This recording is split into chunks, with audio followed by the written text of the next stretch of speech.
and silent. They anchored off a coast none of them recognized, and Eurytion, because he had never been afraid of anything, went ashore alone. That was how he found it. A temple unlike anything he had ever seen. Not grand, not golden, not polished. This temple was old in the way that mountains are old.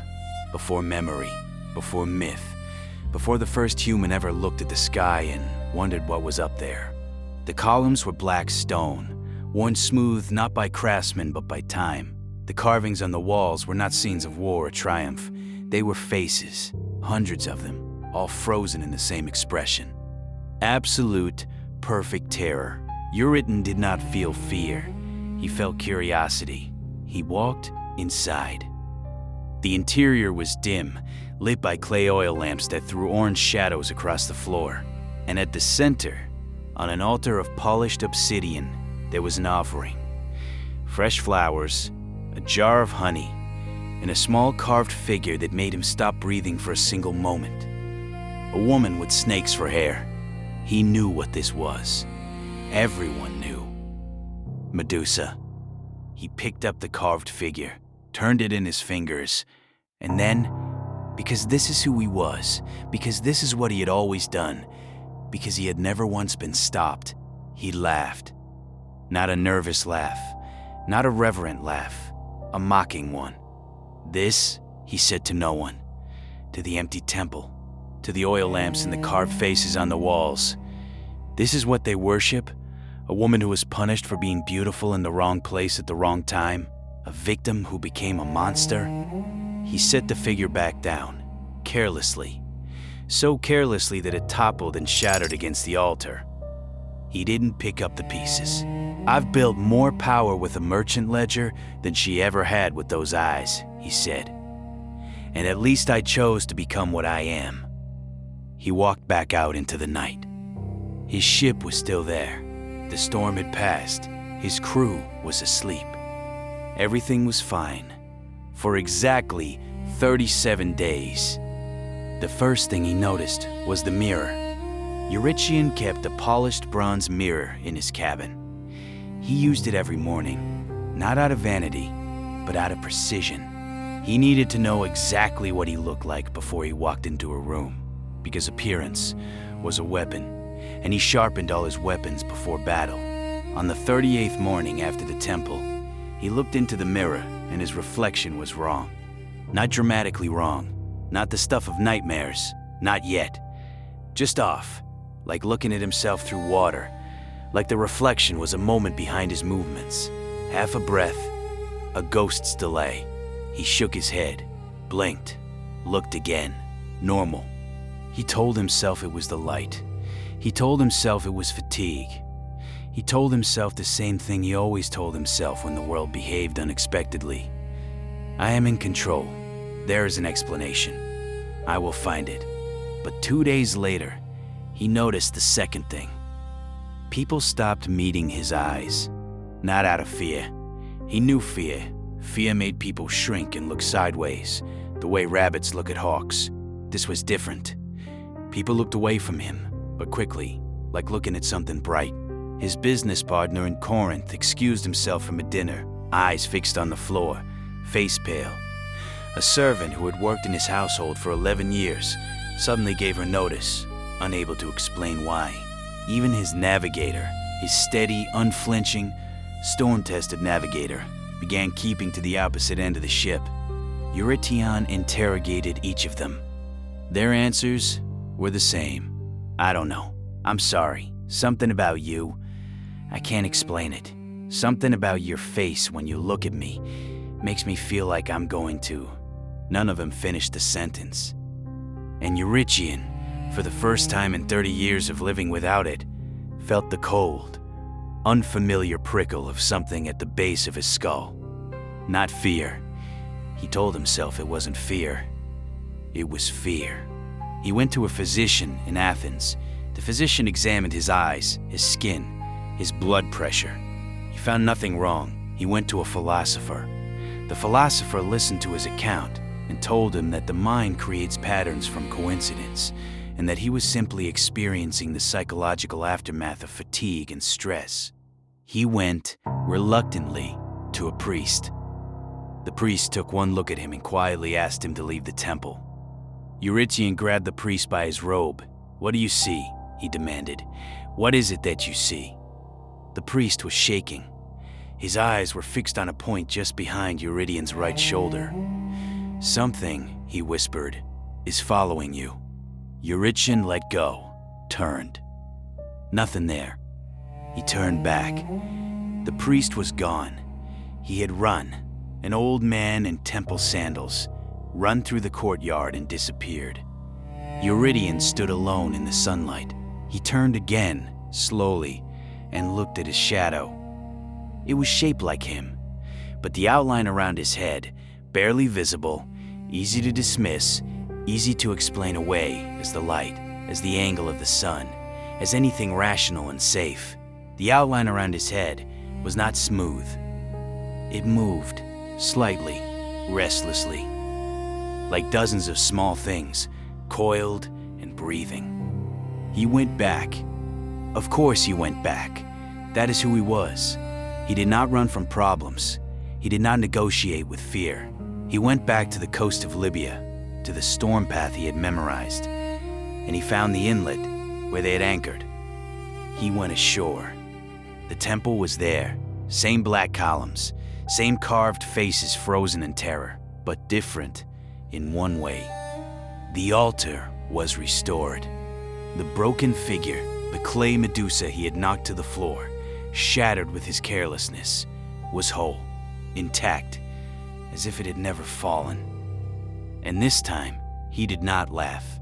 He stood before the altar for a long moment. The merchant who had never apologized to anyone, the man who had made senators weep and oracles flinch, the architect of 100 humiliations, none of which had ever cost him anything. He stood there, and the words, the obvious, necessary, human words, would not come, because they weren't in him. He had spent 52 years removing them. Apology, remorse, acknowledgement of wrongdoing. He had treated those words as weaknesses, as tools for lesser men, as the vocabulary of the defeated. He opened his mouth, and what came out was not an apology. It was an argument. "I have done nothing that others have not done," he said. "I spoke in an empty temple to no one. I was not a worshiper. I made no vow. I owe nothing to a creature that the gods themselves cursed and discarded." The oil lamps flickered, though there was no wind. "If she is so powerful," he continued, and his voice was steady even now, then let her face me. Let her speak. I have faced every creditor, every rival, every king who ever threatened me. I will face this too. The flames went out, every lamp, all at once, and in the darkness, he heard it. Not a voice, not a roar, not a supernatural proclamation, a sound like dried leaves, like parchment folding, like 100 small weights shifting simultaneously. He looked down. His shadow was moving independently of his body, and then it rose. I will not describe what Eurytion saw in that moment, not because I don't know, but because the ancient accounts, fragments, half-burned papyrus found in Alexandria, referenced by scholars who spent their careers wishing they hadn't. Those accounts are specific about what happened to the men who looked directly at what pursued them. They did not turn to stone. That was Perseus's battle. That was a different story with a hero, a shield, and a goddess's blessing. Eurytion had none of those things. He had only himself, his wit, his pride, his absolute, lifelong conviction that he was the most dangerous thing in any room. What the accounts agree on is this: he made it out of the temple. He ran, and that alone tells you everything about what he saw, because Eurytion of Argos had never run from anything in 52 years of living. He ran to his ship. His crew, awakened by the sound of his feet on the gangplank, saw his face, and 2 of them immediately dove into the water. One of them swam to shore and was never seen again. His navigator raised anchor. They sailed. What followed was not dramatic. That is what makes it truly terrible. It wasn't lightning bolts. It wasn't monsters. It wasn't floods or fires or divine spectacle. It was quieter than that. His business fell apart, not suddenly. Gradually, the way a great tree dies, from the inside, invisible, until one morning it simply falls. Contracts dissolved, partners withdrew. Ships were delayed, then damaged, then lost. His creditors called in debts he had always managed effortlessly. He sought help. He went to the most powerful men he knew, men he had humiliated, men who owed him nothing, men who had every reason to watch him fall. He asked for help. He used the words he had spent his life refusing to use.